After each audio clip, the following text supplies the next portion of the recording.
ओम, आप सभी को सादर नमस्ते। जय श्री राम। मेरे YouTube चैनल वसुधा के रंग में आप सभी का स्वागत है। बंधुओं, हमारे ऋषियों मुनियों आचार्यों को लेकर, उनकी आयु को लेकर निरंतर कौतूहल का विषय बना रहा है, आज भी बना हुआ है। बहुत बार उनके बारे में पढ़ने को मिलता है कि वो 300-400 वर्ष तक जी जाते थे। ऐसे बहुत सारे उदाहरण हैं। और समय समय पर जो हमारे ऋषियों द्वारा, मुनियों द्वारा एक्सपेरिमेंट करके, रिसर्च करके दिनचर्या बताई गई है, योग विद्याएं बताई गई हैं, उनके द्वारा प्रमाणित भी होता रहा है कि हाँ, ऐसा संभव है, इतनी लंबी आयु को प्राप्त करना संभव है। इसी प्रकार से महाभारतम ग्रंथ में द्रोण पर्व को स्वाध्याय करते समय द्रोण पर्व के 7वें अध्याय का जो अंतिम श्लोक है, उसमें द्रोणाचार्य के आयु का वर्णन मिलता है।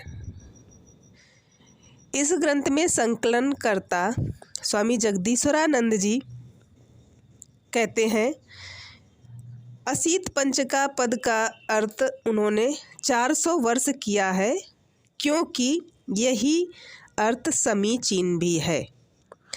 युद्ध के समय अर्जुन की आयु 80 वर्ष की थी, तो ऐसे में आचार्य द्रोणाचार्य जी केवल आयु में उनसे 5 वर्ष बड़े थे, ऐसा तो संभव नहीं है, क्योंकि आचार्य जी के लिए सदैव बुजुर्ग होने का, बड़ा होने का ही शब्द प्रयोग किया गया है। स्वयं आचार्य द्रोण ने बहुत बार कहा है कि मेरी आयु अब बहुत हो चुकी है और मैं पहले जैसा नहीं रहा। ये शब्द बार बार दुर्योधन से आचार्य द्रोण ने कहे हैं, जबकि अर्जुन के लिए तो एक युवा के रूप में ही दृश्य देखा गया है पूरे महाभारत में।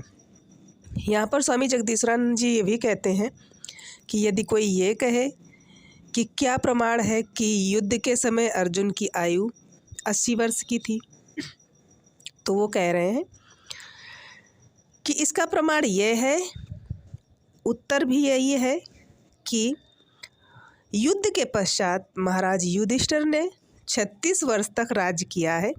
श्री कृष्ण ने 125 वर्ष की अवस्था में परम गति पाई थी। पांडवों ने श्री कृष्ण की परम गति के पश्चात स्वर्गारोहण किया है। अतः अर्जुन युद्ध के अवसर पर 80 वर्ष से कम नहीं थे।